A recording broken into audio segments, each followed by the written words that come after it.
Hello students, last ক্লাসে আমরা bond angle এর কম্প্যারিজন সংক্রান্ত ডিটেলড আলোচনা করলাম। আজকের ভিডিওতে আমরা বাকি যে বন্ড প্যারামিটার্সগুলো আছে, অর্থাৎ বন্ড লেন্থ, বন্ড অর্ডার এবং বন্ড এনার্জি, এইগুলো নিয়ে কথা বলবো। তবে সেগুলো শুরু করার আগে আমাকে খুব দু চার কথা বলে নিতে হবে রেজোনেন্স সংক্রান্ত। রেজোনেন্স হচ্ছে এমন একটা টপিক যেটা আমরা অর্গানিক কেমিস্ট্রিতে খুব ভাস্টলি আলোচনা করব আর কি। রেজোনেন্স পড়াতেই হয়তো দেখা যাবে যে 5-6টা লেকচার লেগে যাচ্ছে, কিন্তু সেইটা হচ্ছে অর্গানিক কেমিস্ট্রিতে করাবো। কিন্তু এখানে অর্থাৎ কেমিক্যাল বন্ডিং চ্যাপ্টারেও রেজোনেন্সের খুব সামান্য একটা ধারণা থাকতেই হবে, তা না হলে কিন্তু এই বন্ড অর্ডার বা বন্ড এনার্জি এদের যে কম্প্যারিজনগুলো সেগুলো বুঝতে একটু অসুবিধে হবে, বিশেষ করে বন্ড অর্ডারের ক্ষেত্রে। এখন রেজোনেন্স ব্যাপারটা কি? ব্যাপারটা হচ্ছে যে কোনো একটা পার্টিকুলার স্পিসিস কম্পাউন্ড হতে পারে, পলিঅ্যাটমিক আয়ন হতে পারে। দেখা যায় যে একটা মাত্র লুইস ডট স্ট্রাকচার তার সমস্ত প্রপার্টিগুলোকে এক্সপ্লেন করতে পারছে না, একাধিক লুইস ডট স্ট্রাকচারের দরকার পড়ছে। কোনো একটা কম্পাউন্ড ধরা যাক 5খানা বিভিন্ন রিয়াকশান করছে, তার মধ্যে এবার ওর যদি দুটো লুইস ডট স্ট্রাকচার হয় তাহলে দেখা যাবে যে একটা স্ট্রাকচার ওই 5টার মধ্যে দুটো রিয়াকশানকে সাপোর্ট করছে, যে স্ট্রাকচারটা এরকম হলে ওই রিয়াকশানগুলো হতে পারে। অন্য স্ট্রাকচারটা বাকি 3টে রিয়াকশানকে সাপোর্ট করছে, কিন্তু কখনোই দুটো স্ট্রাকচারের যে কোনো একটা 5টা রিয়াকশানের প্রত্যেকটাকেই সাপোর্ট করছে এরকমটা হয় না। যাদের ক্ষেত্রে এই জিনিসটা দেখা যায় আমরা বলি যে তাদের রেজোনেন্স ধর্মটা আছে, এবং এই যে যৌগটার আমরা একাধিক লুইস ডট স্ট্রাকচার বানাচ্ছি বিভিন্ন তার যে ধর্ম বা প্রপার্টিগুলো সেগুলোকে এক্সপ্লেন করার জন্য, এই প্রত্যেকটা লুইস ডট স্ট্রাকচারকে আমরা বলছি ওই পার্টিকুলার স্পিসিসটার রেজোনেটিং স্ট্রাকচারস, বা আরেকটা নামেও ডাকা হয় ক্যানোনিক্যাল স্ট্রাকচারস। কিন্তু আমরা রেজোনেটিং স্ট্রাকচার কথাটাই বেশি করে ব্যবহার করব, ওটাই বেশি প্রচলিত। এবার এই হলো রেজোনেন্স। তাহলে রেজোনেন্স মানে মূল ব্যাপারটা কি দাঁড়ালো, যে কোনো একটা কম্পাউন্ড যদি দেখা যায় যে তার সমস্ত প্রপার্টিগুলোকে একটাই মাত্র স্ট্রাকচার ব্যাখ্যা করতে পারছে না, তখন একাধিক স্ট্রাকচারের দরকার হচ্ছে, লুইস ডট স্ট্রাকচারের দরকার হচ্ছে। এই একাধিক লুইস ডট স্ট্রাকচার যাদের ক্ষেত্রেই আছে আমরা বলবো যে তারা রেজোনেন্স ধর্মটা দেখায়, এবং এই প্রত্যেকটা স্ট্রাকচার হচ্ছে রেজোনেটিং স্ট্রাকচার। এবার মজার কথা হচ্ছে যে এই রেজোনেটিং স্ট্রাকচারসগুলো সবগুলোই হচ্ছে হাইপোথেটিক্যাল, মানে ইম্যাজিনারি, মানে বাস্তবে এদের কোনো অস্তিত্ব নেই, এটা একটা থিওরি মাত্র। ধরা যাক আমি এক্সাম্পল বলি, ওজোন গ্যাস। যদি আমি ওজোন গ্যাসের কথা বলি তাহলে ওজোন গ্যাসের O3 হচ্ছে তার ফর্মুলা আমরা জানি। স্ট্রাকচার কেমন হয়, ও এরকম একটা কৌণিক বা অ্যাঙ্গুলার শেপ থাকে, এটার মাথায় প্লাস চার্জ, এটার মাথায় মাইনাস চার্জ। এটা হচ্ছে ওজোন গ্যাসের একটা লুইস ডট স্ট্রাকচার। আরও একটা লুইস ডট স্ট্রাকচার হয়, আমরা এরকম ডবল হেডেড অ্যারো দিই আর কি। যখনই ডবল হেডেড অ্যারো দিয়ে তার দুপাশে দুটো স্ট্রাকচার লেখা হবে তার মানে হচ্ছে তারা দুজন পরস্পরের রেজোনেটিং স্ট্রাকচার, সংক্ষেপে আমরা বলি RS। তাহলে আরেকটা এরকম হয় স্ট্রাকচার, যেখানে ব্যাপারটাকে এরকম দেখতে হয়। 3টে অক্সিজেনকে যদি আমরা নাম্বারিং করি, যে এটা 1 নম্বর অক্সিজেন, এটা 2 নম্বর, এটা 3 নম্বর, তাহলে দেখা যাবে যে 2 নম্বর অক্সিজেনটা সবসময় পজিটিভলি চার্জড এবং 3টে বন্ড তৈরি করেছে। এবার 1 নম্বর অক্সিজেনটা কখনো একটা বন্ড তৈরি করছে, ওর মাথায় নেগেটিভ চার্জ, আবার কখনো ওটা নিউট্রাল, 2টো বন্ড তৈরি করে। 3 নম্বর কার্বনটাও সেরকম। এই যে ডিফারেন্সটা হয়ে যাচ্ছে, সুতরাং এই দুটো স্ট্রাকচার আলাদা স্ট্রাকচার। এটা এই দুটোকে আমরা বলবো পরস্পরের RS বা রেজোনেটিং স্ট্রাকচারস। আরও কি বললাম, এই রেজোনেটিং স্ট্রাকচারসগুলো হচ্ছে ইম্যাজিনারি, এদের বাস্তবে অস্তিত্ব নেই। মানে বাস্তবে যদি আমি একটা পাত্রের মধ্যে ওজোন গ্যাস রাখি তাহলে ওজোন গ্যাসের যে মলিকিউল তাকে দেখতে এরকমও হবে না, এরকমও হবে না। কীরকম হবে? এই দুটোর বা যাদের ক্ষেত্রে দুটোরও বেশি স্ট্রাকচার পসিবল, সেই সবকটা স্ট্রাকচারের একটা অ্যাভারেজ, একটা গড়। সেটা কেমন দেখতে হবে? সেটাকে লেখার সময় আমরা এরকম একটা ইকুইভ্যালেন্ট টু সাইন দিই, তাই না? দুটো দাগ মানে ইকুয়াল টু, 3টে মানে ইকুইভ্যালেন্ট টু। তো কীরকম দেখতে হবে দেখো, অক্সিজেন অক্সিজেন অক্সিজেন, এইটুকু ফিক্সড। মাঝখানের অক্সিজেনটার মাথায় প্লাস চার্জ সবসময়তেই আছে, সেটাও ফিক্সড। পাল্টাচ্ছে কি? পাল্টাচ্ছে নেগেটিভ চার্জ এবং ডাবল বন্ড। কখনো এ ডাবল বন্ড, কখনো এ ডাবল বন্ড। তা আমরা এরকম বলি যে 1 নম্বর এবং 2 নম্বর পরমাণুটা কখনো ডাবল বন্ডেড, কখনো সিঙ্গেল বন্ডেড, আবার এই বন্ডটাও তাই, কখনো সিঙ্গেল বন্ডেড, কখনো ডাবল বন্ডেড। আমরা বলি এদের পার্শিয়াল ডাবল বন্ড ক্যারেক্টার আছে। পার্শিয়াল মানে আংশিকভাবে এরা দ্বিবন্ধন চরিত্র লাভ করেছে। না তো এই দ্বিবন্ধনটা পার্মানেন্ট, না এর ক্ষেত্রে এটা পার্মানেন্ট। ঠিক আছে, একবার ডাবল, পরের বার সিঙ্গেল হয়ে যাচ্ছে, আবার এটা ডাবল, সিঙ্গেল হয়ে যাচ্ছে। তার মানে দুটো বন্ডের কোনোটাই পারফেক্টলি সিঙ্গেল বন্ডও নয়, পারফেক্টলি ডাবল বন্ডও নয়। তো এটাকে আমরা বলি পার্শিয়াল ডাবল বন্ড ক্যারেক্টার। আমরা অর্গানিক কেমিস্ট্রিতে এই টার্মটা খুব ইউজ করি, PDCH সংক্ষেপে বলি, পার্শিয়াল ডাবল বন্ড ক্যারেক্টার। এবার তাহলে আসলে কেমন দেখতে অক্সিজেনগুলোকে? তাহলে যদি দুটো বন্ড এর না থাকে, তাহলে একটাও না দুটোও না, মাঝামাঝি কিছু একটা। আমরা ধরে নিই যে এই বন্ড এবং এই বন্ড দুটোই হচ্ছে অ্যাজ ইফ 1.5খানা করে বন্ড আছে, 1.5। অর্থাৎ এইখানকার এই ডাবল বন্ডটাকে আমরা কি করি, আমরা ডটেড লাইন দিয়ে দেখাই, আর এটাকে একটা ডটেড লাইন দিয়ে দেখাই। ডটেড মানে হচ্ছে একটা বন্ড তৈরি হয়েছে কিন্তু পুরোপুরি তৈরি হয়নি, তৈরি হয়েই পরক্ষণে আবার ভেঙে যাচ্ছে। ঠিক আছে, মাঝামাঝি একটা অবস্থা। এবার মাইনাস চার্জ, কখনো এটার মাথায় মাইনাস, কখনো এটার মাথায় মাইনাস। সুতরাং মাইনাসটা সেটাও ডিভাইডেড দুটো ভাগে। সুতরাং আমরা এখানটায় ডেল্টা মাইনাস লিখি, এখানটায় ডেল্টা মাইনাস। ডেল্টা মাইনাস তখনই আমরা লিখি যখন চার্জের পরিমাণ 1-এর থেকে কম হয়। হ্যাঁ, তুমি বলতে পারো যে আমরা এটাকে এরকমও লিখতে পারি যে যখন আমরা বুঝতেই পারছি যে দুখানাই মাত্র অ্যাটম এবং একটা নেগেটিভ চার্জ, তাহলে আমি এর মাথায় -½ লিখতে পারি, এর মাথায় -½ লিখতে পারি, সেটাও লিখতে পারি। তাই এই যে ব্যাপারটা দাঁড়ালো, এইটাকে বলা হয় RH। RH এর বাংলা হচ্ছে, সরি, ফুল ফর্ম হচ্ছে রেজোনেন্স হাইব্রিড। এই রেজোনেন্স হাইব্রিডটা হচ্ছে অ্যাকচুয়ালি মানে ইন রিয়েলিটি ওজোন মলিকিউল। ওজোনকে যদি আমরা পাত্রের মধ্যে রাখি তাহলে তার মধ্যে কি রেখেছি, এটাকে, ঠিক আছে, এটাকে। কিন্তু এইগুলো কখনোই নয়, এগুলো ইমাজিনারি।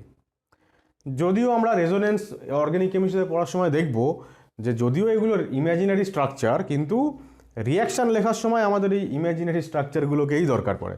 আমরা রিয়েল স্ট্রাকচার দিয়ে কখনো রিয়াকশান মেকানিজম লিখতে পারি না, তো সেই জন্য আমাদের এগুলোরও দরকার হয়। আমি যদি বেনজিন মলিকিউলের কথা বলি, বেনজিন এরকম দেখতে হয়। বেনজিন বেনজিন আমরা জানি C6H6, তো প্রত্যেকটা কার্বনে একটা করে হাইড্রোজেন রয়েছে। হাইড্রোজেনগুলো এই পার্টিকুলার স্ট্রাকচারটাতেও আছে, পাশে যেটাকে আঁকবো সেখানেও আছে। হাইড্রোজেনগুলোতে কোনো তফাৎ হয় না, তাই হাইড্রোজেনগুলোকে আমি লিখছিই না।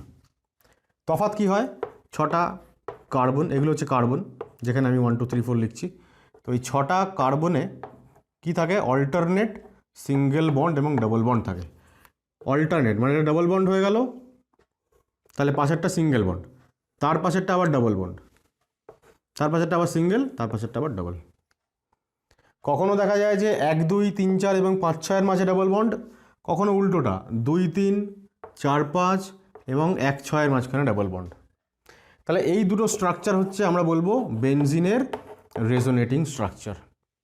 এই দুটো লুইস ডট স্ট্রাকচারই হচ্ছে বেনজিনের বিভিন্ন প্রপার্টিগুলোকে এক্সপ্লেইন করে। এবং এদের যেটা রেজোনেন্স হাইব্রিড, সেটা কি খুব ভালো করে লক্ষ্য করো। আচ্ছা, আমি আর 1 2 লিখছি না। 1 2 বন্ড কখনো ডাবল, কখনো সিঙ্গেল। 2 3 বন্ড কখনো ডাবল, কখনো সিঙ্গেল। ইনফ্যাক্ট সব কটা বন্ডই সিঙ্গেল ডাবল চেঞ্জ হচ্ছে। সুতরাং প্রত্যেকটা বন্ডই এখানেও ওজনের মতোই না সিঙ্গেল বন্ড না ডাবল বন্ড, মাঝামাঝি একটা। তো সেই কারণে এই ওখানে যেমন ডাবল বন্ডের বদলে আমরা এরকম ডটেড লাইন দিয়ে দেখিয়েছি, ঠিক আছে, এখানেও সেরকম দেখানো হয়। এবং এইটাকে আমরা ওইভাবে না দেখিয়ে এইভাবেও দেখাই,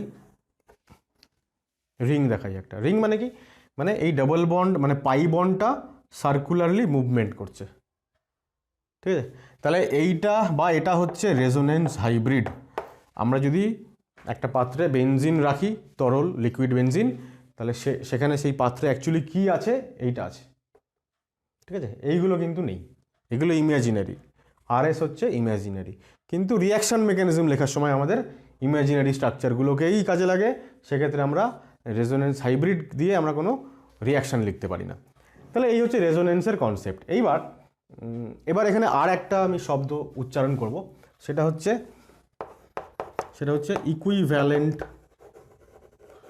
equivalent RS, equivalent resonating structure. এই যে দুখানা রেজোনেটিং স্ট্রাকচার আছে, এ দেখতে একদম ইকুয়াল, একই রকম দেখতে। একই রকম মানে কি? মানে হচ্ছে যে পরমাণুর ওপরে সিঙ্গেল বন্ড বা ডাবল বন্ড বা চার্জ, মানে চার্জের মধ্যে নেগেটিভ চার্জ, পজিটিভ চার্জ ইত্যাদিগুলো কোনো একটা স্ট্রাকচারে যে পরমাণুর উপরে, এক্ষেত্রেও সেই পরমাণুর উপরে যদি এরকম হয়, তাহলে সেগুলো হচ্ছে ইকুইভ্যালেন্ট আরএস বা ইকুয়াল আরএসও বলে অনেক সময়। ইকুয়াল। ওজনের ক্ষেত্রেও তাই, পজিটিভ চার্জ অক্সিজেনের উপরে, ডাবল বন্ড অক্সিজেনের মধ্যে, নেগেটিভ চার্জও অক্সিজেনের উপরে, দুটোতেই তাই সেম। তাই জন্য এই দুটো হচ্ছে পরস্পরের ইকুয়াল আরএস বা ইকুইভ্যালেন্ট আরএস। কিন্তু আমি যদি একটা এক্সাম্পল দিই তোমাকে, সেটা হচ্ছে সাপোজ এটা হচ্ছে, এর নাম হচ্ছে ফেনল। তো ফেনলের আরেকটা এরকম হয়, অক্সিজেনের লোন পেয়ার থাকে, তো অক্সিজেনের লোন পেয়ারটা এইখানে ডোনেট করে দেয়, ও এটা ডাবল বন্ড হয়ে যায়, এখানে নেগেটিভ চার্জ হয়ে যায়। তো এই দুটো হচ্ছে ফেনলের দুখানা আরএস। আমরা পরিষ্কার বুঝতে পারছি এই দুটো আরএস ইকুয়াল নয়, এখানে কোনো চার্জই নেই, নিউট্রাল, কিন্তু এটা charge, negative charge positive charge সব আছে। এখানে প্রত্যেকটা কার্বন নিউট্রাল, এখানে একটা কার্বন নেগেটিভলি চার্জ, এখানে অক্সিজেন নিউট্রাল, এখানে অক্সিজেন পজিটিভলি চার্জ, ডিফারেন্ট। সুতরাং এই দুটো আরএস হচ্ছে নন ইকুইভ্যালেন্ট আরএস। ঠিক আছে, এই দুটো হচ্ছে নন ইকুইভ্যালেন্ট আরএস। এবার আমাদের এই পার্টিকুলার কেমিক্যাল বন্ডিং পার্টে আমাদের ফোকাসটা থাকবে ইকুইভ্যালেন্ট আরএসের উপরে। ঠিক আছে, ইকুইভ্যালেন্ট আরএস যদি তৈরি করে কোনো স্পিসিস, তাদের ক্ষেত্রে আমরা কি করব? বন্ড অর্ডার ক্যালকুলেট করব। যারা ইকুইভ্যালেন্ট আরএস তৈরি করে না, তাদের ক্ষেত্রেও বন্ড অর্ডার বের করা যায়, কিন্তু আমি যে ফর্মুলাটা লিখতে চলেছি একটু পরে, ফর্মুলাটা লিখলে তোমরা বুঝতে পারবে যে সেই ক্ষেত্রে, মানে নন ইকুইভ্যালেন্টের ক্ষেত্রে একটু ট্রিকি ব্যাপারটা। তো সেইটা আমরা এই কেমিক্যাল বন্ডিং পার্টে অ্যাভয়েড করব। তাহলে এটুকু কপি করে নাও। When a species have more than one Lewis dot structures, but none of the Lewis dot structure can explain all the properties of the species, the phenomena is called resonance. মানে যখন একটা species তার একাধিক Luis dot structure possible, কিন্তু কোনো একটা particular Luis dot structure তার সবকটা ধর্মকে এক্সপ্লেন করতে পারছে না। তার মানেই হচ্ছে যে সবকটা ধর্মকে বা সবকটা প্রপার্টিকে এক্সপ্লেন করতে গেলে একাধিক লুইস ডট স্ট্রাকচারের প্রয়োজন পড়ে। The phenomena is called resonance and all the LDS are called resonating structures or canonical structures. All RS are hypothetical, মানে imaginary. Real structure which exists is the average of all RS called resonance hybrid, যেটা একটু আগে বললাম। একটা ছোট information add করে দিই, আমরা বেনজিনের দুটো স্ট্রাকচার এঁকেছিলাম। তো আমরা দেখছিলাম যে বেনজিন যদি আমরা নর্মালি আঁকি, তাহলে সেখানে অল্টারনেট সিঙ্গেল বন্ড এবং ডাবল বন্ড থাকে। আমরা বলছিলাম কখনো 1 এবং 2 এর মাঝখানে ডাবল বন্ড, তো পরের স্ট্রাকচারে 1 এবং 2 এর মাঝখানে সিঙ্গেল বন্ড। এখন এইটা সিঙ্গেল বন্ড নাকি ডাবল বন্ড, মানে যদি এটা ফিক্সড হয়ে যেত, যদি ডাবল বন্ড হতো, যদি সিঙ্গেল বন্ড হতো, তাহলে আমরা এর আগে নিচু ক্লাসে জেনে এসেছি যে কার্বন কার্বন সিঙ্গেল বন্ডের লেংথ হচ্ছে 1.54 অ্যাংস্ট্রম, আর কার্বন কার্বন ডাবল বন্ডের লেংথ হচ্ছে 1.34 অ্যাংস্ট্রম। ছোট, সিঙ্গেল বন্ডের লেন্থ বড়। তাহলে যদি এরকমটাই হতো বেনজিনের ক্ষেত্রে, তাহলে 6টা সিসি বন্ডের লেংথ ইকুয়াল হতো না। 3খানা যেগুলো ডাবল বন্ডেড সেগুলোর লেংথ হতো ছোট, আর যেগুলো সিঙ্গেল বন্ডেড তাদের লেংথ হতো বড়। কিন্তু বাস্তবে দেখা যাচ্ছে ইন বেনজিন, যখন আমরা এক্সপেরিমেন্টালি অবজার্ভ করছি বেনজিনকে, তখন দেখা যাচ্ছে যে অল সিসি বন্ড লেংথ আর equal and its value is 1.39 angstrom. 1.39 মানে সেটা ডাবল বন্ডের যা ভ্যালু নর্মালি এবং সিঙ্গেল বন্ডের যা ভ্যালু তার মাঝখানে এসেছে। এক্স্যাক্টলি মাঝখানে আসেনি হয়তো, কিন্তু তার মাঝামাঝি আছে। তাই জন্য আমরা বলি যে কার্বন কার্বন বন্ডের লেংথ বেনজিনের ক্ষেত্রে না তো সিঙ্গেল বন্ডের মতন না ডাবল বন্ডের মতন, তার মাঝামাঝি কিছু একটা। ঠিক আছে। এবং এই যে এক্সপেরিমেন্টাল ফ্যাক্ট, এটাই প্রমাণ করে যে এই পাই ইলেকট্রনগুলো, পাই বন্ডগুলো, তারা কোনো একটা পার্টিকুলার দুটো অ্যাটমের মাঝখানে ফিক্সড অবস্থায় নেই, তারা মুভ করছে থ্রু আউট দ্য মলিকিউল। এই মুভমেন্টটাকেই আমরা বলছি যে পাই ইলেকট্রনের ডিলোকালাইজেশন। ডিলোকালাইজেশন মানে এক জায়গা থেকে অন্য জায়গায় যাওয়া, লোকালাইজ করা মানে কোনো একটা পার্টিকুলার লোকালিটিতে স্থায়ীভাবে থেকে যাওয়া, আর ডিলোকালাইজ মানে বিভিন্ন জায়গায় ছড়িয়ে পড়া। তাহলে এবার সবার আগে আমরা এই ডেফিনিশনগুলো লিখে নেব। প্রথমে বন্ড অর্ডার কাকে বলে? বন্ড অর্ডার মানে হচ্ছে এফেক্টিভলি দুটো অ্যাটমের মধ্যে যতগুলো বন্ড আছে। ফর এক্সাম্পল আমি যদি বলি যে হাইড্রোজেন মলিকিউলের মধ্যে, হাইড্রোজেন মানে এইচ, সিঙ্গেল বন্ড এইচ, তাহলে কটা বন্ড আছে? একটা। তাহলে আমরা বলবো যে H2 মলিকিউলের, ঠিক আছে, H2 মলিকিউলের বন্ড অর্ডার হচ্ছে 1। যদি বলি অক্সিজেন, তাহলে ও ডাবল বন্ড ও আমরা জানি কটা বন্ড আছে? দুটো। তাহলে অক্সিজেন মলিকিউলের বন্ড অর্ডার হচ্ছে 2, ঠিক আছে। যদি নাইট্রোজেন হয় তাহলে আমরা জানি N ট্রিপল বন্ড N, তাহলে বন্ড অর্ডার কত? 3। এইভাবে it is the effective number of bonds between two atoms in a molecule বা স্পিসিস। যে কোনো দুটো অ্যাটমের মাঝখানে কটা বন্ড আছে সেটাই হচ্ছে বন্ড অর্ডার। এবার যারা এই রেজোনেন্স ধর্মটা দেখায়, একটু আগে আমরা যে আলোচনা করলাম, সেই ক্ষেত্রে যেটা দেখলাম যে একটা ডাবল বন্ড পরের স্ট্রাকচারে গিয়ে ওটা সিঙ্গেল বন্ড হয়ে যাচ্ছে, তাহলে কোনটাকে ধরবো? তো সেই ক্ষেত্রে দুটো ফর্মুলা হয়। আমি বললাম যে ওজোনের দুখানা রেজোনেটিং স্ট্রাকচার আছে, বেনজিনেরও দুটো রেজোনেটিং স্ট্রাকচার দেখালাম। একই রকমভাবে আরও অনেক স্পিসিস আছে, তাদের আরও অনেক বেশি রেজোনেটিং স্ট্রাকচার থাকা সম্ভব।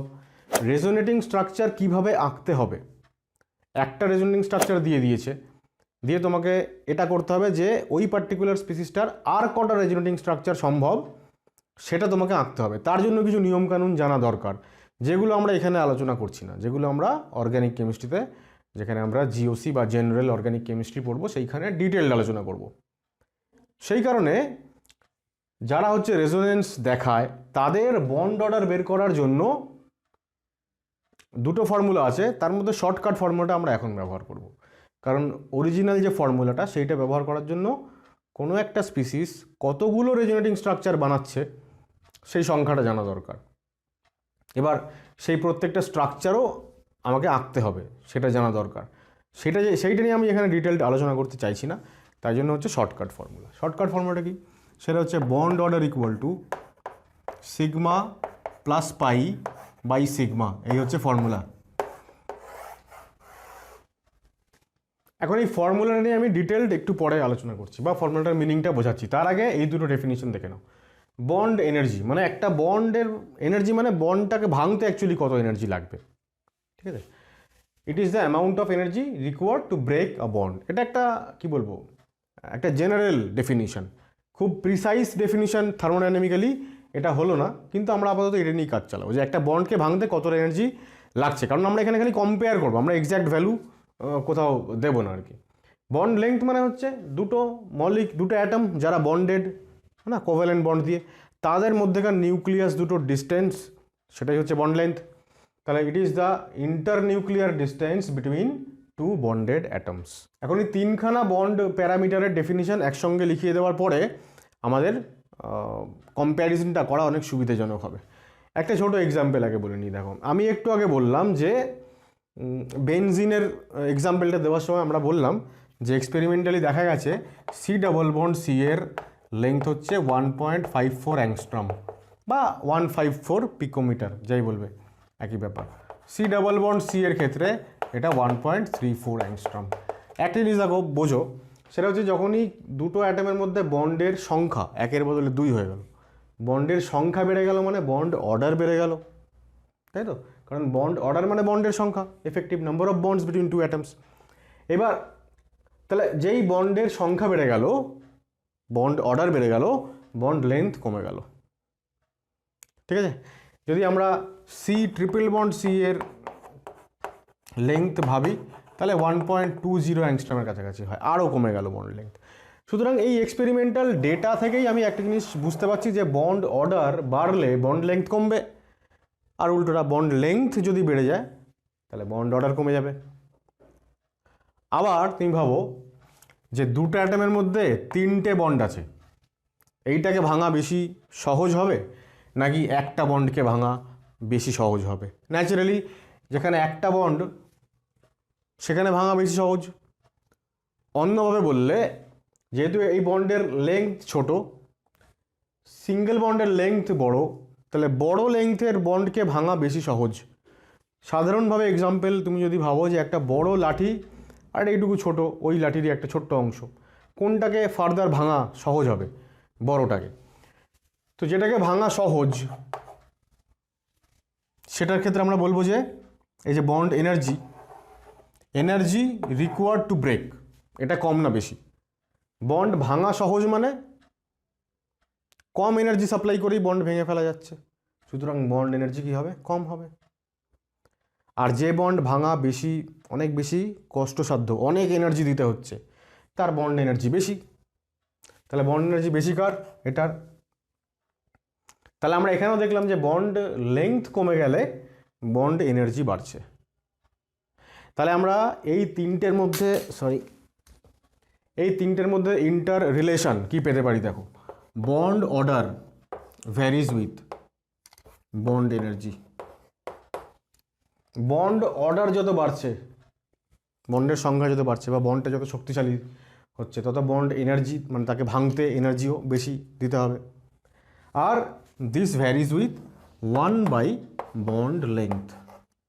যত আমরা বন্ড অর্ডার বাড়াচ্ছি, মানে বন্ডের সংখ্যা বাড়াচ্ছি, তত লেংথ কমছে। তাহলে এইটা যদি আমাদের মনে থাকে, এরপর আমরা কম্প্যারিজন করতে আমাদের আর কোনো অসুবিধে হবে না। তো এবার কোয়েশ্চেন হচ্ছে calculate bond order in the following. এবার বন্ড অর্ডারের কোয়েশ্চেনও আসতে পারে যে চারটে এরকম স্পিসিস দিল, এদের মধ্যে কোনটার বন্ড অর্ডার হচ্ছে 1.5 বা 3.5 সেটা বলো। তাহলে চারটেরই আমাকে ক্যালকুলেট করে দেখে নিতে হবে যে কোনটার কী হচ্ছে। তাহলে আমরা যে শর্টকাট ফর্মুলা বললাম যে বন্ড অর্ডার মানে হচ্ছে pi plus sigma by sigma, ঠিক আছে? এবার দেখো, এই যে এক্সাম্পলসগুলো আছে এখানে কোনোটাতেই কিন্তু এটা তোমাকে মেনশন করে দেয়নি যে কোন বন্ডের অর্ডার বের করতে হবে, মানে এর সঙ্গে বি এর বন্ড না এর সঙ্গে সি এর বন্ড, কোন বন্ডের বন্ড অর্ডার বের করবো সেটা বলে দেয়নি। কেন বলে দেয়নি? কারণ এক্ষেত্রে প্রত্যেকটা বন্ডই হচ্ছে একই রকম বন্ড রয়েছে। আমি একটু আগে একটা কথা বলছিলাম, ইকুইভ্যালেন্ট রেজোনেটিং স্ট্রাকচার। যদি রেজোনেটিং স্ট্রাকচারসগুলো ইকুইভ্যালেন্ট না হয় তাহলে ডিরেক্টলি এই ফর্মুলাটা ব্যবহার করা যায় না। সেক্ষেত্রে ব্যাপারটা আরেকটু কমপ্লিকেটেড, সেই আলোচনায় আমরা যাচ্ছি না। তো এখানে যে কটা দেওয়া আছে প্রত্যেকটার ক্ষেত্রেই কিন্তু যে ডিফারেন্ট আরএসগুলো তৈরি হয় তারা সবাই ইকুইভ্যালেন্ট আরএস। তাহলে সবার আগে আমাদের এদের স্ট্রাকচার জানতে হবে যদি বন্ড অর্ডার বের করতে হয়। তো স্ট্রাকচার আমরা অলরেডি ভিএসিপিআর থিওরিতে জেনেছি যে সালফেট কেমন দেখতে হয়। দিস ইজ সালফেট, ঠিক আছে? তাহলে এখানে কি বন্ড আছে? সালফারের সঙ্গে অক্সিজেন বন্ড, সব কটাই যে কটা বন্ড আছে। তাহলে ন্যাচারালি SO বন্ড, এই বন্ডেরই বন্ড অর্ডার বের করতে বলেছে, বন্ড অর্ডার অফ SO, ঠিক আছে? এটা বের করতে বলেছে। Sigma plus pi by sigma, আমরা জানি যে যখন ডাবল বন্ড থাকে তখন তার মধ্যে একটা সিগমা একটা পাই থাকে। সিঙ্গেল বন্ড থাকলে সেটা সিগমা বন্ড হয়, আর যদি ট্রিপল বন্ড থাকে তাহলে একটা সিগমা দুটো পাই হয়। যদি না জেনে থাকো তাহলে এখানে ছোটো করে লিখে রাখো যে সিঙ্গেল বন্ড হচ্ছে সিগমা বন্ড, ডাবল বন্ড মানে দুটো যদি বন্ড থাকে তাহলে একটা সিগমা একটা পাই, আর যদি ট্রিপল বন্ড হয় তাহলে একটা সিগমা দুটো পাই। আমরা যে সমস্ত কম্পাউন্ড নিয়ে আলোচনা করব সেখানে ট্রিপলের পরে কোয়াড্রিপল মানে চারটে বন্ড হয় না, যেগুলো আমাদের সিলেবাসে আছে, সুতরাং সেইটা আর লিখছি না এখানে। তাহলে দেখো টোটাল সিগমা বন্ড কটা? একটা, দুটো, তিনটে, চারটে সিগমা বন্ড। আর পাই বন্ড কটা? দুটো। তাহলে কি বললাম? Sigma plus pi by sigma কত হচ্ছে? 6/4 মানে 3/2 মানে 1.5। তাহলে সালফেট আয়নে SO বন্ডের বন্ড অর্ডার কত? 1.5, রাইট? হয়ে গেল। পরেরটা দেখো PO4 মাইনাস, একই রকম, ফসফেট আর সালফেট হচ্ছে একই রকম হয় স্ট্রাকচার, অর্থাৎ টেট্রাহেড্রাল সবাই। তাহলে এইবার আমাদের কাজ হচ্ছে খালি স্ট্রাকচারটা আঁকা এবং সেখান থেকে কাউন্ট করা এবং ফর্মুলায় বসানো। তাহলে আবারও চারটে হচ্ছে তোমার সিগমা বন্ড, পাই বন্ড এবার একটা। তাহলে বন্ড অর্ডার কত? তাহলে এখানে আমরা বন্ড অর্ডার বের করছি P O bond order. So this equal to 4 + 1/4, 5/4 মানে 1.25 হয়ে গেল। এবার ধরো যখন এমসিকিউ টাইপ কোয়েশ্চেন আসবে তখন জেনারেলি আমাদের এরকম ফ্র্যাকশানে থাকে না, কারণ আমরা ফর্মুলায় বসিয়ে ফ্র্যাকশানে পাই, তারপর আবার ওটাকে ডেসিমালে কনভার্ট করে এইবার চারটে অপশান দিতে পারে যে ফসফেটের বন্ড অর্ডার হলো, চারটে অপশান দেওয়া আছে, বা চারটে স্ট্রাকচার দিয়ে দিল, এদের মধ্যে কার বন্ড অর্ডার 1.25 বা 1.5, তো ডিফারেন্ট টাইপের কোয়েশ্চেন হতে পারে। এবার দেখো SO3 2- একই রকম। তাহলে SO3 2- আমরা জানি SO3 2- হচ্ছে টেট্রাহেড্রালি হয়, শুধু একটা লোন পেয়ার থাকে এখানে। তো লোন পেয়ার নিয়ে তো এখন এখানে কোনো সমস্যা নেই। তাহলে আবারও দেখো 1 2 3 তিনটে সিগমা একটা পাই, তাহলে 3 + 1/3 4/3। এবার এটাকে ডেসিমালে কনভার্ট করো, এই হয়ে গেল বন্ড অর্ডার। যেহেতু আমাদের VSEPR থিওরি পড়া হয়ে গেছে, সুতরাং আমি এক্সপেক্ট করবো যে তোমরা সবাই স্ট্রাকচারসগুলো ঠিকঠাকই আঁকতে পারবে। আমি আগে সব কটা স্ট্রাকচার এগিয়ে নিই। এটা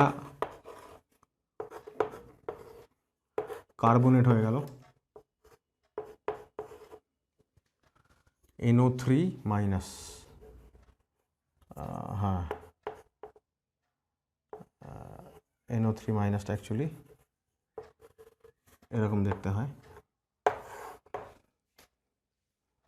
NO2-।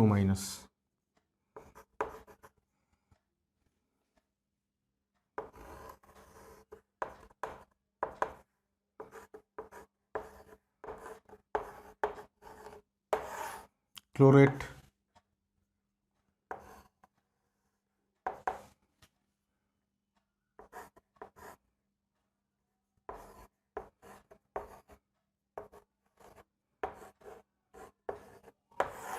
পারক্লোরেট,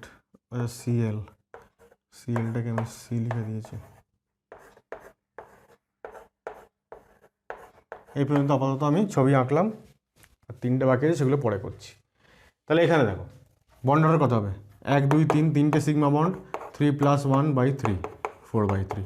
জাস্ট কাউন্ট করো 1 2 3 4, তাহলে 4 + 1/4, ঠিক আছে 5/4। এখানেও তাই, এখানে 2 + 1/2 মানে 3/2। অবভিয়াসলি যদি দুখানা ইয়ে থাকে, এটা ওজোন গ্যাসের মতন হয়ে গেল অনেকটা, যে দুটো বন্ড, তাহলে একবার এটা ডাবল হচ্ছে আরেকবার ওটা ডাবল হচ্ছে, তার মানে হাফ, দেড় করে হচ্ছে। এখানে 1 2 3 4 5, তাহলে টোটাল সিগমা হচ্ছে 1 2 3 তিনটে সিগমা, দুটো পাই বাই 3, 5/3 হলো কোনোটা? এখনো পর্যন্ত হয়নি। এখানে 1 2 3 4 চারটে সিগমা, তিনটে পাই 7/4। এবার এরকমও কোয়েশ্চেন আসতে পারে, এরকম চারখানা দিল যে কোনো চারটে দিয়ে, এদের বন্ড অর্ডারের সঠিক ক্রমটা কোনটা, সঠিক অর্ডার। সাপোজ এইখানে 1 2 3 4 5টা আছে, 5টা দিয়েও দিতে পারে যে এই 5টার সঠিক অর্ডার কোনটা, বন্ড অর্ডারের সঠিক যে অর্ডারটা, ঠিক আছে, সব থেকে বড় এটা, তারপরে এটা, তারপরে এটা, তারপরে এটা, সব থেকে ছোটো ওটা, এইরকমভাবে ঘুরিয়ে ফিরে চারটে অপশান দেবে, কারেক্ট অপশান বেছে নিতে হবে। তো এই একটা কোয়েশ্চেন হতে পারে। আচ্ছা, আর বাকি থাকলে হচ্ছে আমাদের XeO4 6-, XeO4 বুঝতেই পারছো 6- মানে এটা অক্টাহেড্রাল শেপ হবে। তাহলে চারটে মাইনাস যখন, তাহলে চারটে মাইনাসকে আমরা একই প্লেনে রেখে দিলাম, আর ডাবল বন্ডেড ও, তাহলে 6টা সিগমা বন্ড হয়ে গেল, দুখানা পাই বন্ড হয়ে গেল বাই 6, 8/6। দেখো এটা কিন্তু 8/6 মানে এটা 4/3 মতন হয়ে গেল। কোয়েশ্চেন যা খুশি হতে পারে, এরকম হতে পারে যে চারটে স্ট্রাকচার দিল, এদের মধ্যে কোন দুটোর বন্ড অর্ডার সেম, তুমি ক্যালকুলেট করে বুঝে নাও, তাহলে এটা সেম, ঠিক আছে, এটা প্লাস এটা অ্যান্ড এটা, আরেকটা অপশান থাকলো এটা এবং এটা, আরেকটা অপশান থাকলো এটা এবং এটা, এরকম বিভিন্ন ধরনের কোয়েশ্চেন্স হতে পারে। SO2 আর SO3 স্ট্রাকচার কীরকম হয় আমরা জানি যে এরকম অ্যাঙ্গুলার হয় SO2, CO2 লিনিয়ার কিন্তু SO2 অ্যাঙ্গুলার, এরকম কোয়েশ্চেন আমরা আগে পড়েছি। আর SO3 হচ্ছে পারফেক্টলি ট্রাইগোনাল প্লেনার। তাহলে 2 + 2, এখানে তো বন্ড অর্ডার দেখো 2 হচ্ছে, মানে এখানে তো কোথাও কম বেশি নেই, মানে দুটো সিগমা দুটো পাই, তাহলে দুটো সিগমা দুটো পাই বাই দুটো সিগমা মানে অ্যাকচুয়ালি 2ই থাকছে, এখানেও তাই, 3টে সিগমা 3টে পাই বাই 3, তাই তো 2 বন্ডরের 2, তো বন্ডরের 2 এখানে দেখাই যাচ্ছে যে দুটো করেই বন্ড রয়েছে, দুটো করেই বন্ড আছে। তাহলে এইভাবে আমরা বন্ড অর্ডার ক্যালকুলেট করতে পারবো। দেখো সেকেন্ড আর একটা টাইপের কোয়েশ্চেন, এরকমও কোয়েশ্চেন পরীক্ষাতে আসতে পারে যে compare bond order and bond length, এরকম দুজন দিয়ে দিল যে এই দুজনের বন্ড অর্ডার কম্পেয়ার করো আর বন্ড লেংথ কম্পেয়ার করো। তাহলে এখানে এক ধরনেরই বন্ড আছে, এস ও বন্ড, যেহেতু একটু আগে আনসারগুলো করলাম তাই আমি আরেকবার করলাম না, ডিরেক্ট আমি আনসার লিখে দিয়েছি। এখানে 1.5, এখানে 1.33, ন্যাচারালি বন্ড অর্ডার কার বেশি, SO4 2- এর বেশি। তাই যদি হয় তাহলে বন্ড লেংথ, আমরা একটু আগে দেখলাম বন্ড অর্ডার আর bond length inversely proportional, bond order varies with 1 bond length. তাহলে বন্ড অর্ডার হচ্ছে SO3 2- এর হচ্ছে বেশি দেন SO4 2-, ঠিক আছে, সরি বন্ড লেংথ। তাহলে বন্ড লেংথ আর বন্ড অর্ডার এইভাবে আমাদের ক্যালকুলেট করতে হয়। পরেরটা দেখো, এই চারটে অ্যানায়ন একই রকম, ন্যাচারালি এখানে ClO এই বন্ডের বন্ড অর্ডার এবং লেংথ কম্পেয়ার করতে দিয়েছে। তাহলে সব থেকে বেশি কোথায় আছে দেখো, এখানে 1.75, তারপর 1.66, 1.5, 1.0, এখানে কোনো পাই বন্ড নেই তাই 1 + 0/1 লিখেছি। তাহলে আমি যদি বলি বন্ড অর্ডারের লেংথ, তাহলে সব থেকে বেশি হচ্ছে এটা, মানে এই হচ্ছে অর্ডার। আর যদি আমি বন্ড লেংথের ক্রম বলতে চাই তাহলে ClO4- হচ্ছে সব থেকে কম, তারপরে ClO3, তারপরে ClO2, তারপরে লাস্টে ClO- সব থেকে বেশি বন্ড লেংথ, আর বন্ড অর্ডার হলে উল্টোটা, ঠিক আছে। তাহলে এইভাবে ক্যালকুলেটও করা যাবে।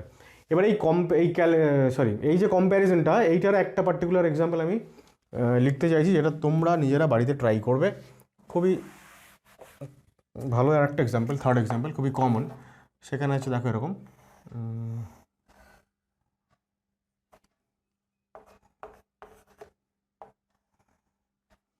এটা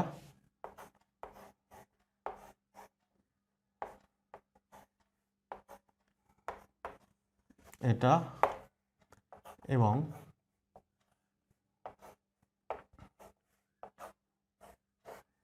এখানে 7খানা বন্ড আছে, ঠিক আছে। এই কম্পাউন্ডের নাম হচ্ছে সাইক্লোহেপ্টা ট্রাইইনাইল ক্যাটায়ন, এটা সাইক্লোপেন্টা ডাইইনাইল অ্যানায়ন, আর এটা সাইক্লোপ্রোপিনাইল অ্যানায়ন। এবার এখানে কি কি বন্ড আছে, সিসি ছাড়া আর কোনো বন্ড নেই। তাহলে সিসি বন্ডের লেংথ এবং অর্ডার কম্পেয়ার করতে হবে। সবার আগে বন্ড অর্ডার ক্যালকুলেট করে নেব, number of sigma pi calculate করব, ঠিক আছে। এবার এখানে কিন্তু একটা জিনিস বলে রাখি আমি, এর যতগুলোই আমি আরএস বানাই না কেন, বা এটার আরও যত আরএস হোক না কেন, সিএইচ বন্ডের সংখ্যা ফিক্সড, তাহলে ওটাকে নিয়ে আমরা কোনো আলোচনাই করবো না, আমরা খালি সিসি বন্ডের সংখ্যা কাউন্ট করব। সেখানে sigma bond, pi bond, for example এখানে 1 2 3টে সিগমা বন্ড, একটা পাই বন্ড, এখানে 5খানা দেখা যাচ্ছে 5 মেম্বার রিং, তো 5টা সিগমা আর হচ্ছে 2টো পাই, এখানে 7টা সিগমা 3টে পাই, বলে দিলাম ক্যালকুলেট করো। বন্ড অর্ডার যা অর্ডার হবে বন্ডারে, বন্ড লেংথের অর্ডারটা তার উল্টো হবে। আচ্ছা, বন্ড অর্ডারের পরে এবার আমরা বন্ড লেংথ কম্পেয়ার করব। বন্ড লেংথ কম্পেয়ার করা মানে জেনারেলি দু ধরনের কোয়েশ্চেন হয়। এক হচ্ছে যে বন্ড দুটোকে কম্পেয়ার করতে দিয়েছে তারা আলাদা আলাদা স্পিসিসের বন্ড, মানে দুটো বন্ডের নেচার আলাদা, আর একটা যে দুটো বন্ডের নেচার সেম। তাহলে আলাদাটা আগে বলে নিই আমি।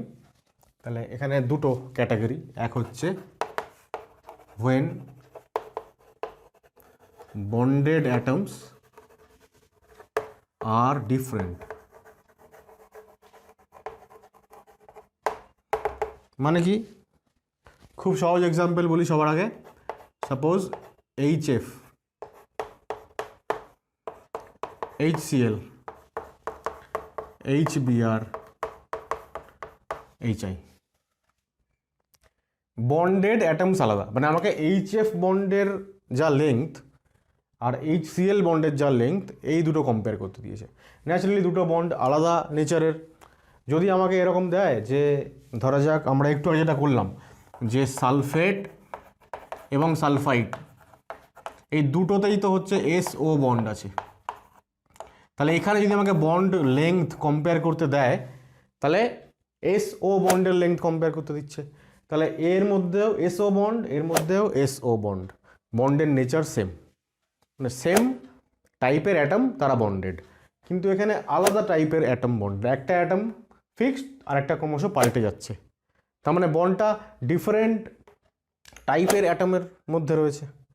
তাহলে এই ধরনের যখন আমরা এক্সাম্পল করব তখন আমরা সাইজ অফ অ্যাটমটাকে কনসিডার করব। সাইজ আমরা জানি যে ফ্লুরিন থেকে গ্রুপ 17-এ ক্লোরিন, ব্রোমিন এবং আয়োডিন, যত আমরা নিচের দিকে যাই তত সাইজ বড় বাড়তে থাকে। আয়োডিন অনেক বড় সাইজের হয়, ব্রোমিন আরেকটু বড়, ক্লোরিন এবং ফ্লুরিন একদম ছোট।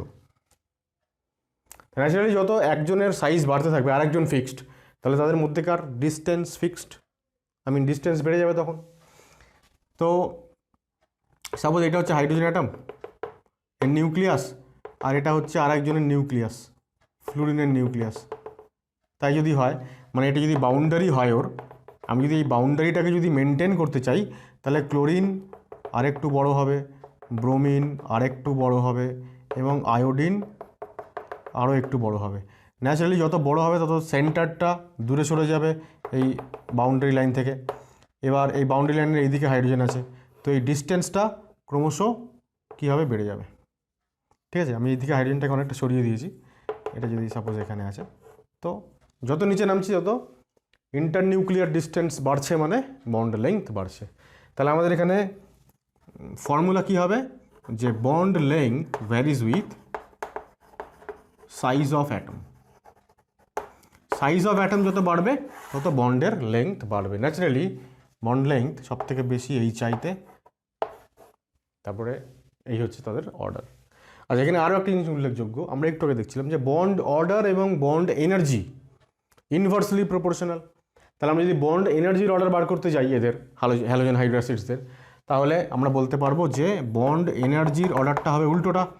HI এর বন্ড লেংথ যেহেতু সব থেকে বেশি, তাহলে বন্ড এনার্জি মিনিমাম। তাহলে bond energy HI, HBr, HCl and HF, এই হচ্ছে তাদের অর্ডার। একটা জিনিস ভাবো, বন্ড এনার্জি যদি সব থেকে কম হয়, তাহলে সেই বন্ডটা ভেঙে ফেলা সব থেকে সহজ হবে। তার মানে HI বন্ড খুব সহজে যদি ভেঙে যায় এবং যদি এর আয়নিক মোডে যদি ভাঙে আর কি, মানে হেটেরোলাইটিক যদি ফিশন হয়, তাহলে এখান থেকে H+ আর এখান থেকে I- তৈরি হয়, তাই না? এই বন্ড ভাঙলে এখান থেকে H+, Cl- তৈরি হবে। যত আমরা HI থেকে ওই দিকে যাব, HF-এর দিকে, তত বন্ড এনার্জি বাড়ছে, মানে বন্ডটাকে ভাঙা তত কঠিন হয়ে পড়ছে। একই লক্ষ্য করো, যে আমি বন্ডটা ভাঙলাম, H+ তৈরি হলো, H+ যারা দেয় তাদেরকে কি বলে, অ্যাসিড। তাহলে যদি আমি এদের অ্যাসিডিক স্ট্রেংথ কম্পেয়ার করতে চাই, কে স্ট্রং অ্যাসিড, কে উইক অ্যাসিড, তাহলে আমরা বলবো সব থেকে স্ট্রং অ্যাসিড এই চারজনের মধ্যে HI অবশ্যই। ঠিক আছে, আমরা ক্লাস 12-এ যখন পি ব্লক এলিমেন্টস পড়বো, সেখানে এই হ্যালোজেন হাইড্রোক্সাইডসের bond length, bond energy, acidic nature, এই সমস্ত কম্পেয়ার করতে দেয়। পরীক্ষায় এরকম কোয়েশ্চেন আসতেই পারে যে এই চারজনকে এদের অ্যাসিডিক নেচারের সঠিক ক্রমে সাজাও এবং এক্সপ্লেইন করো। তাহলে আমাদের বলতে হবে যেহেতু বন্ড লেংথ সব থেকে বেশি, কেন বেশি? কারণ আয়োডিনের সাইজ সব থেকে বেশি। কেন বেশি?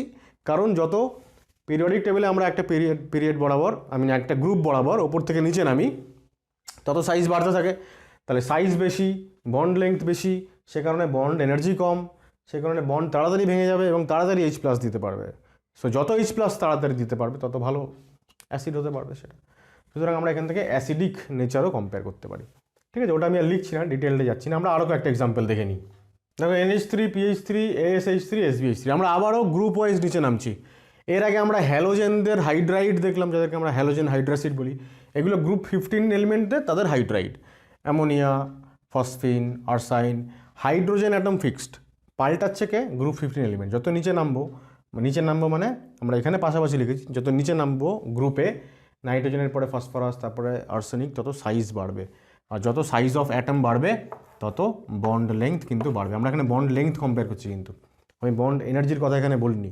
তোমরা যদি বন্ড এনার্জির কথা ভাবো তাহলে এর অপোজিট কিছু একটা লিখতে হবে। ঠিক আছে, তবে সবসময় সেটা আবার নাও হতে পারে। তাহলে বন্ড লেংথটা ফিক্সড, এই হচ্ছে তার অর্ডার। যত নিচে নামবো, এটা গ্রুপ 16, যত নিচে নামছি তত বন্ড লেংথ বাড়ছে। এইবার মেনশন করে দিয়েছে ও এক্স বন্ড, এক্স মানে এখানে হ্যালোজেন অ্যাটম, তাহলে OF2 আর OCl2, ঠিক আছে। তাহলে এখানে OF2 কেমন দেখতে হয় আমরা এরকম জানি না, OF2 এরকম দেখতে হয়, আর OCl2 এরকম দেখতে হয়। তাহলে এবার কম্পেয়ার করছে কাকে কাকে, OCl আর OF এই বন্ড। তাহলে Cl এ যেহেতু সাইজ বড়, তাহলে সাইজ যেহেতু বাড়ছে বন্ড লেংথ বেড়ে যাচ্ছে। একই রকমভাবে এখানে O, এখানে S, ডিফারেন্ট কোন অ্যাটমে, গ্রুপ 16 এলিমেন্টে OS, S এর সাইজ বড় বন্ড লেংথ বড়, SF বন্ডের লেংথ বড়, ঠিক আছে। এখানে একটু ভুল করেছি আমি, এটা হচ্ছে তোমার এটা তোমার হচ্ছে যে এটাকে আমি ই লিখছি, হ্যাঁ, E for element, group 16 element, এখানে অক্সিজেন বা সালফার, তার সঙ্গে এফ এর বন্ড আর কি, এটা একটু লিখতে ভুল হয়েছিল। তাহলে EF বন্ড কোথায় বেশি বড়, এখানে SF বন্ডের লেংথ বেশি দেন OF বন্ড। আবার PX বন্ড, ফসফরাসের সঙ্গে হ্যালোজেন, তাহলে ব্রোমিন যদি থাকে তাহলে বন্ড লেংথ সব থেকে বেশি। এখানেও SX বন্ড মানে সালফারের সঙ্গে হ্যালোজেন, তাহলে সালফারের সঙ্গে ক্লোরিনের বন্ডের লেংথ বেশি দেন ফ্লোরিন। এই হয়ে গেল ফার্স্ট ক্যাটাগরি, যেখানে বন্ডেড অ্যাটমসগুলো যাদের কম্পেয়ার করতে হবে তারা ডিফারেন্ট নেচারের। এইবার আমরা আসবো সেম নেচারের, মানে সালফেট সালফাইড। সেম নেচারের মধ্যে একটা আমরা অলরেডি আলোচনা করে ফেলেছি, যে বন্ড অর্ডার যদি আলাদা হয় তাহলে আমরা বুঝে যাব বন্ড অর্ডার আর বন্ড লেংথ ইনভার্সলি প্রপোর্শনাল, আমরা যেরকমভাবে আমরা সালফেট সালফাইড এর আগে কম্পেয়ার করেছি। তাহলে দেখো বি হচ্ছে when bonded atoms are same। এবার দুটো স্টেপ আমাদের দেখতে হবে, যদি আমরা দেখি যাদের কম্পেয়ার করতে দিয়েছে তাদের সেম নেচার, যেমন আমাকে বললো সালফেট এবং সালফাইটে SO বন্ড কম্পেয়ার করতে, তাহলে দুই জায়গাতেই SO বন্ড সেম নেচার। তাহলে প্রথমে আমরা কি দেখব, স্টেপ 1 হচ্ছে চেক বন্ড অর্ডার, ঠিক আছে।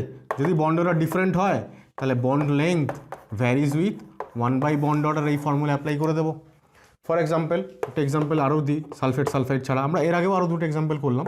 সাপোজ CO2 আর CO3 2-, এখানে বন্ড লেংথ কম্পেয়ার করতে দিয়েছে, তাহলে CO2 মানে হচ্ছে এরকম, আর CO3 2- মানে হচ্ছে এরকম।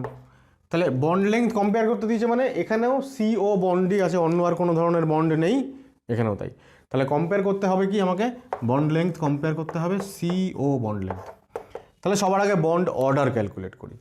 দেখো দুটো সিগমা দুটো পাই, তাহলে 2 + 2/2, এখানে 2 বোঝাই যাচ্ছে, আদারওয়াইজ এর অন্য কোনো লুইস ডট স্ট্রাকচার দরকারও পড়ে না আমাদের আঁকার জন্য, যদিও হয় হয়তো। আচ্ছা, এবার কার্বনেটে কী হচ্ছে দেখো, 1 2 3 তিনটে বন্ড, 3 + 1/3 4/3, ন্যাচারালি কোনটা বেশি, এটা বেশি। তাহলে যার বন্ড অর্ডার বেশি তার বন্ড লেংথ কম, তাহলে আমরা বলবো যে CO3 2- এর বন্ড, CO2-র বন্ড অর্ডার বেশি মানে বন্ড লেংথ কম, তাহলে লেংথ বেশি হচ্ছে CO3 2-। এবার এদের হয়ে গেল বন্ড লেংথ আলাদা। স্টেপ 1 আমরা বন্ড অর্ডার আলাদা। স্টেপ 1 আমরা বন্ড অর্ডার চেক করলাম, যখন বন্ড অর্ডার আলাদা, যার বন্ড অর্ডার বেশি তার বন্ড লেংথ কম, সমস্যা মিটে গেল। কিন্তু আবার এরকম হতে পারে যে বন্ড অর্ডারও সেম চলে আসছে, তখন আমরা যাব স্টেপ 2-তে। এটা মুছে নিই একটু। স্টেপ 2-তে আমরা কি করব, স্টেপ 2 আমরা তখনই করব যখন বন্ড অর্ডারটা সেম হয়ে গেছে। এইবার আমরা পার্সেন্টেজ এস ক্যারেক্টার দেখব। পার্সেন্টেজ এস ক্যারেক্টার দেখাটা আমরা অলরেডি আগে শিখেছি, যেটাকে আমরা বেন্টস রুল এই নামেও পড়েছি এর আগে। বেন্ট রুলে কিন্তু আমরা বন্ড অর্ডার বন্ড অ্যাঙ্গেল এবং তার পাশাপাশি বন্ড লেংথ আমরা কম্পেয়ার করেছিলাম। তো এবার সেইটাই এখানে, সুতরাং এটা নতুন করে শেখার কিছু নেই। এবার এখানে আমরা কি করব যে পার্সেন্টেজ এস ক্যারেক্টার যত বাড়বে তত আমরা জানি যে বন্ড অ্যাঙ্গেল বেড়ে যায় আর লেংথ কমে যায়। তাহলে আমরা this varies with 1 bond length বলতে পারি, বা bond length varies with 1 percentage S character বলতে পারি। একটা এক্সাম্পল দেখো, আমরা একটু আগেই করছিলাম SOCl2 এরকম দেখতে হয়, আর SOF2। এখানে আমরা কম্পেয়ার করলাম HCl আর SF bond, SX bond compare করলাম। সেখানে আমরা বললাম যে বন্ড লেংথ হচ্ছে SCl গ্রেটার দেন SF, এটা তো হবেই, কারণ Cl এর হচ্ছে অ্যাটমটা, মানে আমরা কম্পেয়ার করছি কাকে, SF আর HCl, ডিফারেন্ট নেচার, তাহলে যার সাইজ বেশি সেখানে বন্ড লেংথ বেশি। এবার যদি আমাকে কম্পেয়ার করতে হয় SO বন্ড, বন্ড লেংথ আমি কম্পেয়ার করছি হচ্ছে SO বন্ড, এই বন্ড কম্পেয়ার করছি, তাহলে এখানেও SO বন্ড, এখানেও SO বন্ড, সেম নেচারের। এইবার আমাকে প্রথমে কী করতে হবে, বন্ড অর্ডার দেখতে হবে। তাহলে এখানে তো SO বন্ড একটাই আছে, তাহলে বন্ড অর্ডার এখানেও 2, এখানেও 2, বোঝাই যাচ্ছে। তাহলে আমাদের এবার স্টেপ 2-তে চলে আসতে হবে, বন্ড অর্ডার দিয়ে হলো না, পার্সেন্টেজ এস ক্যারেক্টার। সেটা করলে কি করব, দেখো ফ্লুরিন বেশি ইলেকট্রোনেগেটিভ না, ফ্লুরিন যদি বেশি ইলেকট্রোনেগেটিভ হয় তাহলে এর হচ্ছে লেস পার্সেন্টেজ এস ক্যারেক্টার। আমরা জানি যে মোর ইলেকট্রোনেগেটিভ এলিমেন্টরা লেস পার্সেন্টেজ ক্যারেক্টার অরবিটালে থাকতে চায়, তাহলে এটা যদি লেস হয় তাহলে এটার মোর পার্সেন্টেজ ক্যারেক্টার, মোর পার্সেন্টেজেস।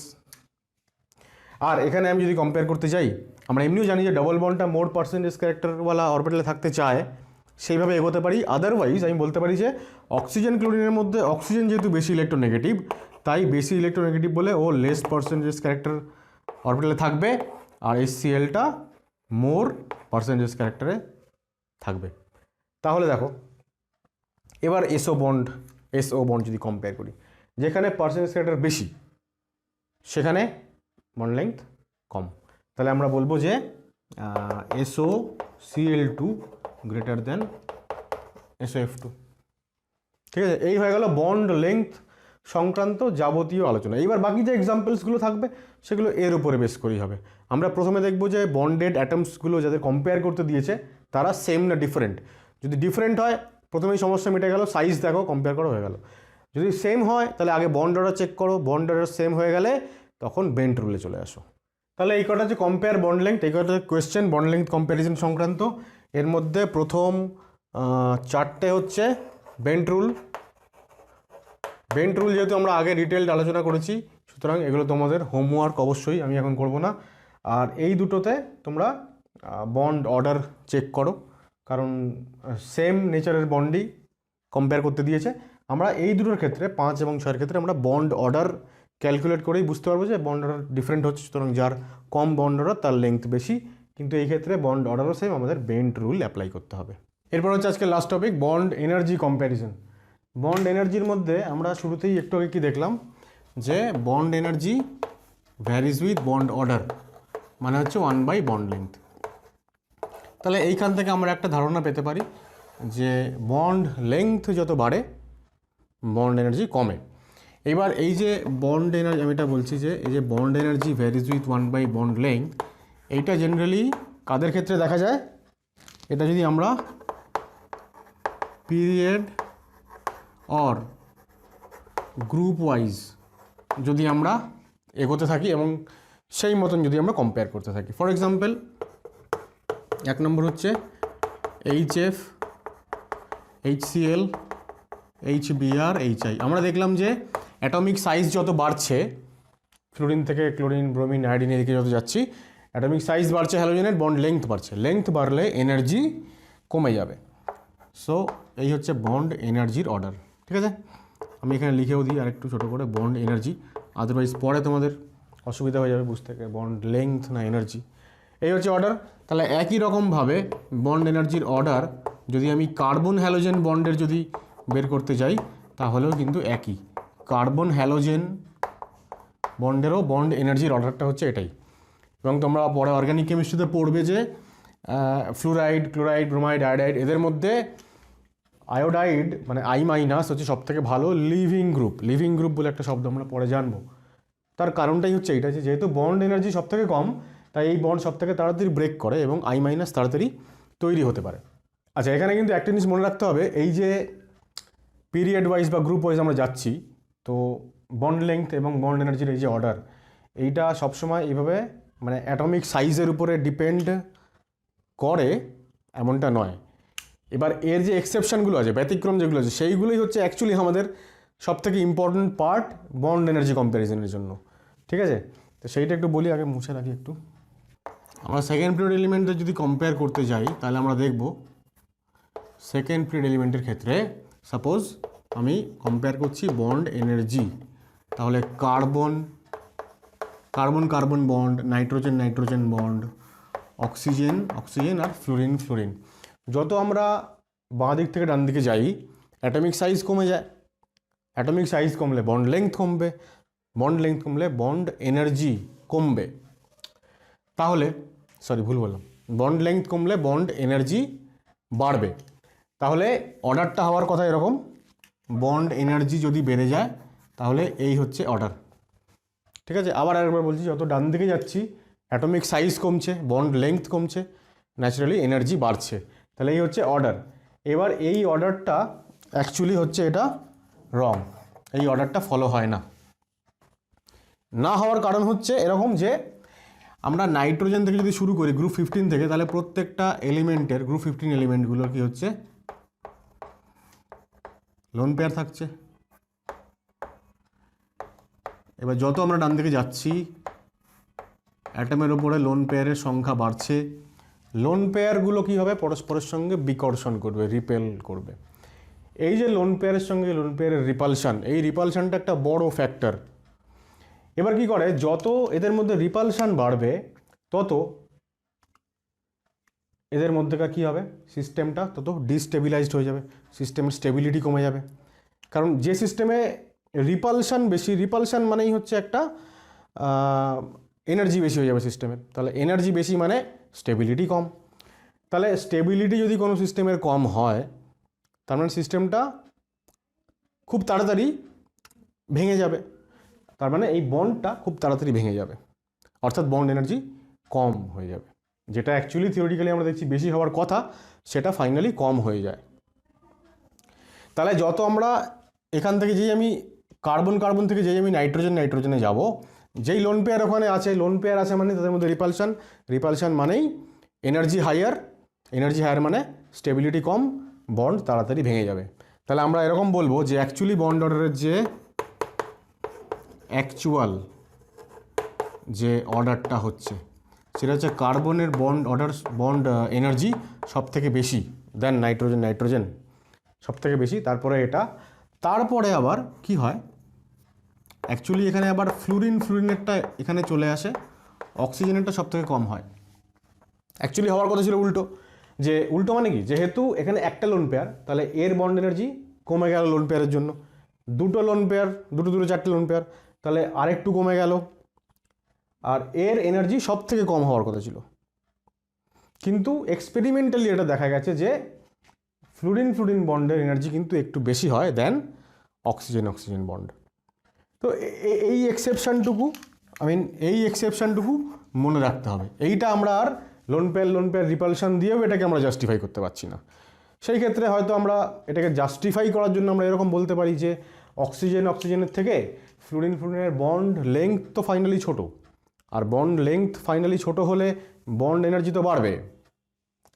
তাহলে এই বন্ড লেংথের যে ফ্যাক্টর, লোন পেয়ার রিপালশানের যে ফ্যাক্টর, সবকটা ফ্যাক্টরকে যদি আমরা একসঙ্গে বিচার করতে যাই তাহলে এই যে অর্ডারটা সেটা চলে আসে।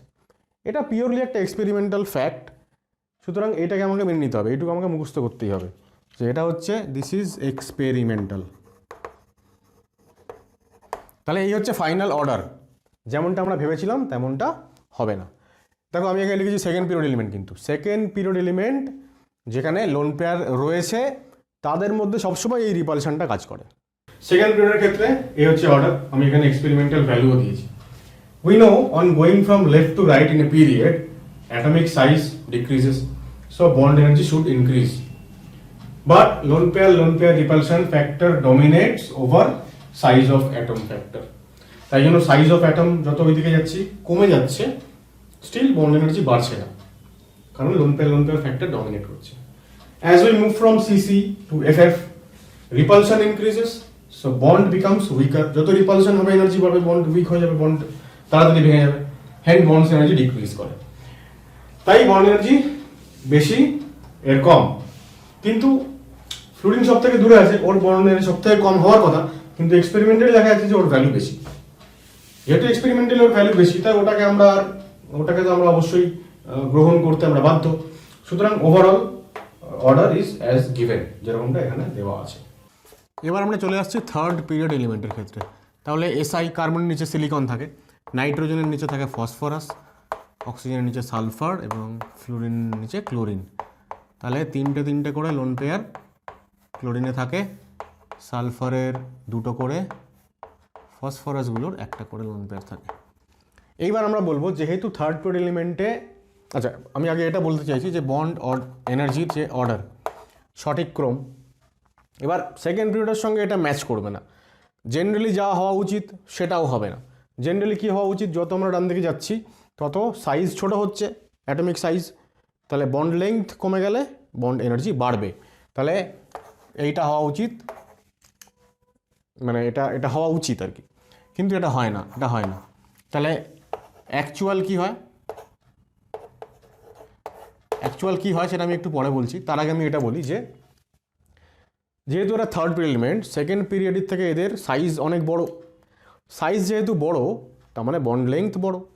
নাইট্রোজেনের ক্ষেত্রে যদি এরকম হয়, তাহলে ফসফরাসের ক্ষেত্রে সেটা বন্ড লেংথটা মোটামুটি আমরা এরকম কম্পেয়ার করতে পারি। সেই ক্ষেত্রে 2টো লোন পেয়ার এখানে যতটা দূরত্বে আছে তার তুলনায় এখানে 2টো লোন পেয়ার অনেক বেশি দূরত্বে আছে। বেশি দূরত্ব মানে রিপালশন কম। আমরা বলবো থার্ড পিরিয়ড এলিমেন্টদের ক্ষেত্রে এই রিপালশন ফ্যাক্টরটা ডমিনেট করে না। ফ্যাক্টরটা অবশ্যই, রিপালশন অবশ্যই কাজ করে, কিন্তু সেটা কম। এখানে বন্ড লেংথ ফ্যাক্টর ডমিনেট করে। তাহলে বন্ড লেংথ ফ্যাক্টর যদি ডমিনেট করে, তাহলে যত ডান দিকে যাচ্ছি বন্ড লেংথ কমছে, তাহলে বন্ড এনার্জি বেড়ে যাওয়ার কথা। সুতরাং এই অর্ডারটাই হওয়া উচিত। অ্যাকচুয়ালি এই অর্ডারটাই হয়, একটা মাত্র এক্সেপশন, সেটা হচ্ছে এই জায়গাটায়। ফসফরাসের থেকে সিলিকন বন্ডের স্ট্রেংথ বেশি হয়ে যায়। কেন বেশি হয়ে যায়? কারণ দেখো, আমরা যদি সিলিকন বন্ড বলি, তাহলে সিলিকন অ্যাটমে তো কোনো, যেহেতু গ্রুপ 14 এলিমেন্ট, এদের তো কোনো লোন পেয়ারই নেই।